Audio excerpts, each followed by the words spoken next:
Mr. Ethekon, welcome again. Let's have a conversation about the right to vote. Article 38 of the Constitution provides the right of every citizen to exercise their free will to suffrage, right, to vote. In order to operationalize that provision of the Constitution, Parliament enacted the Elections Act and the Elections Voter Education Regulations of 2017. To what extent does this law, therefore, support the right of citizens to vote, particularly those citizens that are marginalized, have persons living with disabilities, and those in diaspora?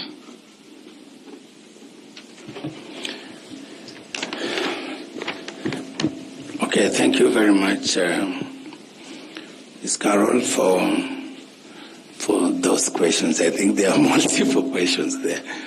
But if I got you right, I think it's in regard to particularly the voter education. No, we are speaking generally about the right to vote for those people who are marginalized, persons living with disabilities, and those in diaspora. Thank you very much. I think I got you right. I think to respond to that, the rights to political freedom, including the right to vote, the right to contest in an election, to be voted for, I think is very clear, and it's enshrined in our Constitution, as you've rightly pointed so, in Article 38. And these rights, the same Constitution in Article 88 sets up the institutional framework, the policy institutional framework, through which we can now exercise that right. And I must say, from the general principles of elections or electoral processes in Article 81, we are called upon to ensure that the elections are not only free and fair, but also should take into account the fact that not more than 2/3 of those holding elective posts are from positions are from the same gender. Then in the same Article 81, we are also called upon as a commission and as a society to look at the specific needs of the people with disability.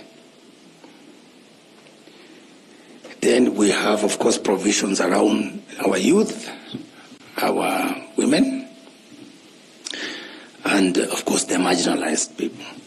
The sort of called minority or marginalized people. We like to, even for us from Turkana, we see ourselves as marginalized, and I can actually defend that.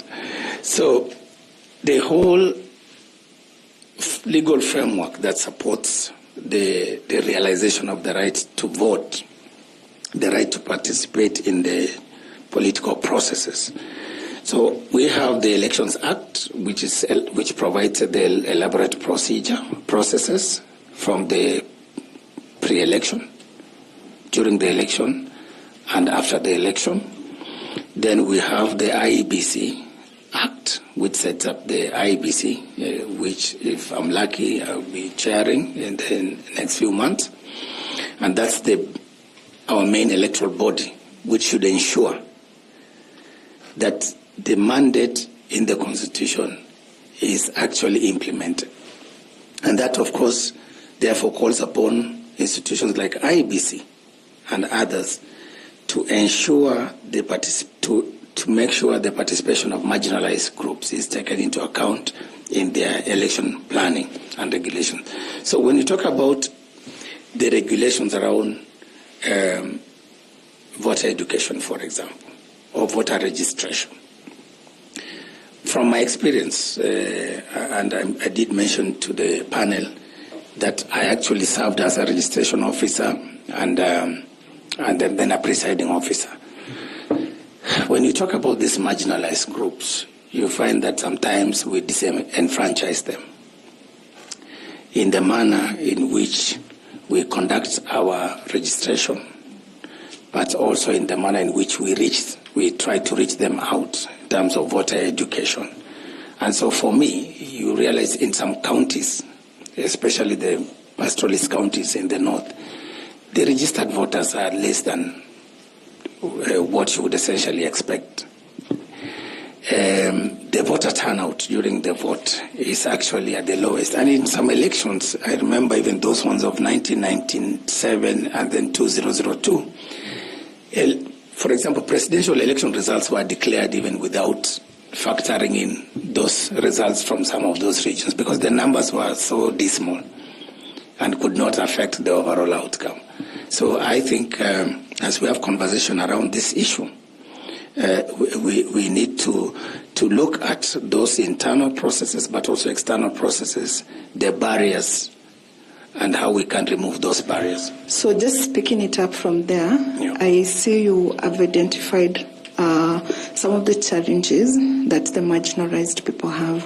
And now, given that you identify as one of those people, among those people who are considered to be marginalized in this country, if you're successful and you become the chairperson of the IBC, what measures then can you put in place through policy that will ensure that these communities, the marginalized communities, are taken care of within the electoral processes, right from the voter registration to voters' education to voting, and their intention at the ballot counting? You say that, the IBC declared results without considering their will, so that to ensure that their will does count as much as it does for other Kenyans that are not considered marginalized.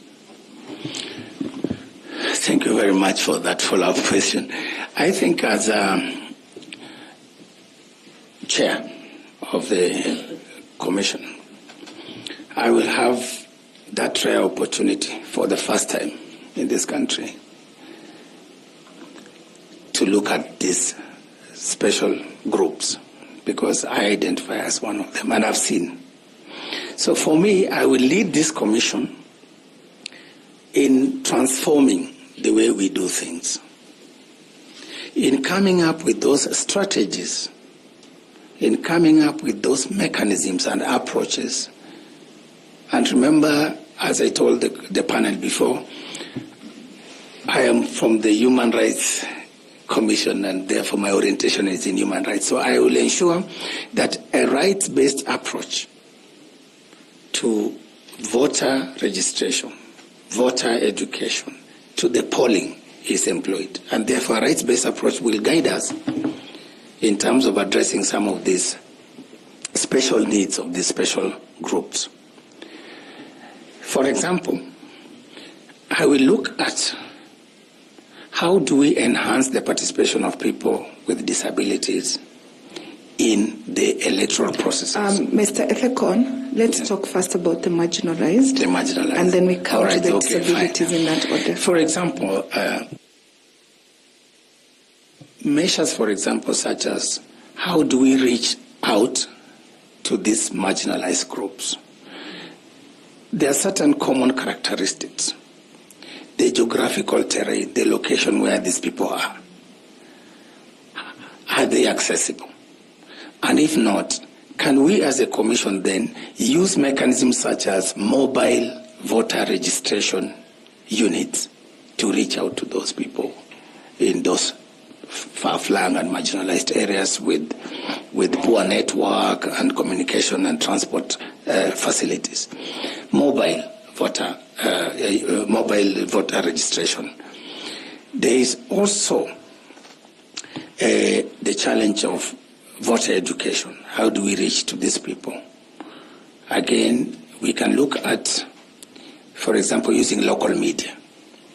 There are now, luckily, with the advent of devolution, we have counties and many people have invested in vernacular radio stations. Even in Turkana, we have a number of them, Joka FM and all this. So this, as a commission, we work with these vernacular radio stations to reach out to those people who have not gone to school and who can understand the local language, so that then we can disseminate the information and voter education around that. Then during polling, some of the factors that drive the low voter turnout in these areas, you find in some of these areas in northern Kenya, there's a drought, for example, during an election.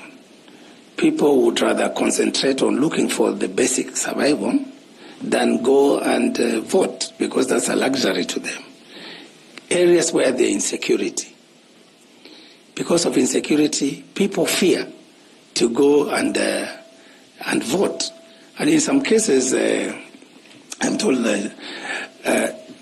Chair, with your permission, in some cases we are told, in some regions, during elections that is the season for cattle rustling. Because, you know why? The security are occupied supporting the election process, providing security around elections. Therefore, once they are reassigned, then you leave a vacuum. And therefore, these cattle rustlers come in. So those are some of the challenges these people. So as a commission chair, I will therefore work around the clock to ensure that we address those security challenges in those areas that suppress their vote. Issues of drought, for example, working with special programs and county governments to ensure that those populations actually can get, some supplies, some food, some relief, emergency relief food, to enable them get something in their tummies so that they can actually be there to exercise their vote and their universal suffrage.